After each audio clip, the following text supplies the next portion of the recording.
ஏற்கனவே தங்க விலை எகிரி போயிட்டு எகிரிட்டு இருக்கு. ஒன்றும் நடக்காது. காசு உள்ளவங்க தங்கத்தை வாங்குவாங்க, காசு இல்லாத போட்டோட போயிட்டே இருக்க வேண்டியதான். எங்களை மாதிரி பொதுமக்களுக்கு 25,000 ரூபாய் எடுத்துக்கினா நாங்கள் என்ன பண்ண முடியும்? பழசு கஷ்டம் சார். எங்களுக்கு கல்யாணம் பண்ணும்போது 10 வருஷத்துக்கு முன்னாடி போட்டாங்க. நகைக்கு பில்லு நான் எங்கே போய் தேடி தர முடியும்? நாங்கள் நகை வச்சு தான் நாங்கள் கூட கேட்குறோம். சும்மா ஒண்ணி நாங்கள் கேட்கல. எந்த பேங்க்லையும் மக்கள் போலி நகையை கொண்டு வச்சு ஏமாற்ற முடியாது. என்ன சார் நீங்க எவ்வளோ நடக்குது, இது பண்ண முடியாதா? பேங்க்குக்கே நீ ஜனங்க போய் நகை வைக்கணுன்ற ஐடியா இருக்கு. நம்ம நகையை கொடுத்து நம்ம தான் ஏமாந்து போகிறோம், அவ்வளோதான். இன்னைக்கெல்லாம் இப்பெல்லாம் நடத்துறவாதிங்க கூலிக்காரங்களாம் பொண்ணெல்லாம் கட்டி கொடுக்குறாங்க, அவ்வளோதான். ரொம்ப கஷ்டம் தான். 1 லட்ச ரூபா நகையை கொண்டு போயிட்டு நம்ம அடகு வச்சு 1 லட்ச ரூபா கட்ட கொடுக்க மாட்டோம். 75,000 நஷ்டம். சப்போஸ் மூட்டை முடிஞ்சால் பரவாயில்ல. இப்போ நம்மள மாதிரி நடுத்தர வாசிங்க கூலிக்காரங்களாம் அந்த மாதிரி ஒரு சூழ்நிலை வரும்போது வச்சுட்டாங்கனாக்கா திருப்பி அவங்களால வாங்குறது ரொம்ப சிரமம். எங்களை மாதிரி பொதுமக்களுக்கு 25,000 ரூபாய் எடுத்துக்கினா நாங்கள் என்ன பண்ண முடியும்? ரொம்ப கஷ்டம் தானே இது. எல்லா ஜனமும் சேர்ந்து இது ஒத்துக்கூடாது. ஏன்னு கேளுங்க, 25,000 1 லட்சத்துக்கு எடுத்துக்கினா அப்புறம் என்ன சொல்லு? அதுக்கு சேடு கல்லே அங்கன்னா போய் நாங்கள் வச்சுட்டு போவோம். நாங்கள் எதுக்கு பேங்க்குக்கு போனோம்? கஷ்டம் இல்லை, இந்த ஸ்கீமே தப்பு இல்லை. மக்களை வஞ்சிக்கிறது, மக்களை ஏமாத்துறது. இப்போ பணத்துக்கு ஒரு மதிப்பு இல்லாத மாதிரி ஆகிப்போச்சு. அது தவறு சார். அது 1 லட்ச ரூபாய்க்கு மினிமம் இன்ட்ரெஸ்ட் என்னவோ எடுத்துன்னு 1 மாதத்துக்குன்னு மீதி கொடுத்துணும். அதான் கரெக்ட். நாங்கள் தான் நஷ்டம் எடுத்து போகிறோம். நாங்கள் ஏழை மக்கள். நாங்கள் நகையை வச்சு தான் 1 பைசா வட்டிக்கு வாங்குறோம். இல்லை ஒரு 75 பைசா கொடுக்கலாம். அதுவே நீங்கள் கம்மியாக கொடுத்து நாங்கள் என்ன பண்ண முடியும்? அதுக்கு நாங்கள் வட்டிக்கு வாங்கிட்டு தண்டல் வாங்கி கொடுத்துட்டு போயிடுவோமே சார். பணக்காரங்களுக்கு எல்லா ஸ்கீமே ஓகே. மிடில் கிளாஸ்க்கு, லோவர் மிடில் கிளாஸ்க்கு எல்லாமே கஷ்டம் தான் எங்களோட. ஏன்னா அர்ஜென்ட் ஆபத்துக்கு வைக்க ஒன்று பில்லு கொடுங்க அப்படின்னாக்கா எந்த பில்லை காட்டுறது? 20 வருஷத்துக்கு முன்னாடி உள்ள நகை பில்லு அவங்க காணவே போயிருக்கும். அவங்க கூட மறந்துருப்பாங்க. இன்னைக்கு அந்த நகை அப்போ அந்த பில்லை கேட்டாக்க என்ன பண்ண முடியும்? இப்போ எனக்கு கல்யாணம் 40 வருஷம் ஆகி போச்சு. எங்க போய் பில்லை கேட்பேன், ஒன்றும் பண்ண முடியாது. இதுவே உங்க அம்மா காலத்து பாட்டி அப்போ வச்சுருந்தா அதில் போய் தேட முடியுமா?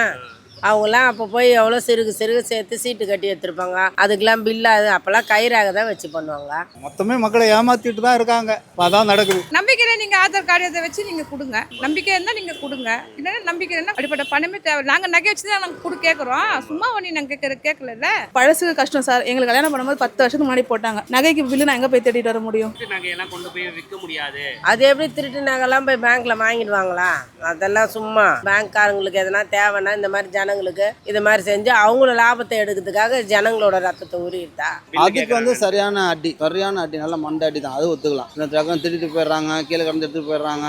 நல்ல நம்ம ஆளுங்க சாதனைப்பட்ட ஆளுங்க இல்லை. எங்கேயாவது சேட்டை கொடுத்து அதை கொடுத்து இதை கொடுத்து ஒரு பில்லு ஒன்று கொடுப்பான்னு சொல்லிட்டு வாங்கிட்டு கூட அதெல்லாம் டைல ரெடி பண்ணுறோம். என்ன சார் நீங்க எவ்வளோ நடக்குது, இது பண்ண முடியாதா? எந்த பேங்க்லையும் மக்கள் போலி நகையை கொண்டு வச்சு ஏமாற்ற முடியாது. செக்அப் பண்றாங்க. அதெல்லாம் தப்புன்னா அவங்க தான் தப்பு, மக்கள் தப்பு கிடையாது. இப்போ சூழ்நிலை சரியில்லாத ஒரு கட்டத்துக்கு சரி அந்த நம்ம நகை மேலேயே போய்ட்டு இன்னும் கொஞ்சம் காசு வாங்கிக்கலாம். ஆனால் எல்லாத்தையும் கட்டிட்டு திருப்பி தான் வாங்கணுன்னாக்கா அது நிச்சயமாக முடியாத ஒரு கதை. அதுவும் கஷ்டம்தான். அதுக்கு தான் போயிட்டு இருக்கு. நான் ஈரோடுக்கு நைட்டு கிளம்புறேன், காட்டுறேன் பாருங்க. இந்த ரெண்டுக்கும் இதுக்கு நான் நைட்டு போய் ரெடி பண்ணி 2 நாளில் 3 நாளில் ரெடி பண்ணி கட்டணும். ஃபுல் அண்ட் ஃபுல்லு காசு கொடுத்து மிக்கிற அளவுக்கு இப்போ யாருக்கிட்டையும் காசு இல்லை சார். ஜிஎஸ்டி போது எல்லாமே போயிடுது இல்லை. எங்ககிட்ட காசு இல்லாத உட்காந்துருக்கோம். கண்டு வட்டி வாங்கினாங்கன்னா அடிதடி சண்டைலாம் நடக்கும். அப்புறம் போலீஸ் கேஸ் அதெல்லாம் ஆகும். கந்துவட்டிக்காரனும் பேங்கும் அரசாங்கம் நெருக்கல மக்கள் திவால் ஆகுவாங்க. லாஸ்ட்ல அரசாங்கம் திவால் ஆகிடும். கண்டிப்பாக கந்து வட்டிக்கு வாங்குவாங்க. இதுக்கு மேலே இஎம்ஐ போட்டு வாங்குவாங்க.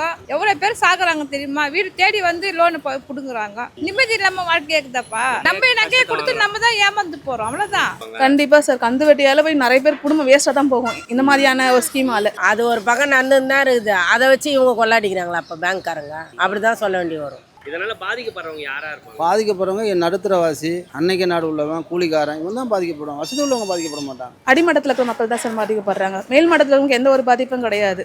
எல்லாருக்குமே கஷ்டம் தான்ப்பா. பேங்க்குக்கே நீ ஜனங்க போய் நகை வைக்கணுன்ற ஐடியாவும் இருக்காது. இல்லாத பட்டவன் பாதிப்பான், இருக்கப்பட்டவனுக்கு ஒன்றும் கிடையாது. பணக்காரங்க அவங்க உட்காந்து சம்பாதிச்சு சாப்பிட்டுக்கிறாங்க. நம்ம தான் பாதிப்போம். மோடி என்ன ஸ்கீம் செய்தாருன்னு மக்களுக்கு, பொதுமக்களுக்கு எந்த பிரயோஜனத்துக்கும் எந்த ஸ்கீமும் தெரியாது. செய்தான்னு அதை நீங்க சொல்றீங்கல்ல செய்த ஸ்கீமு.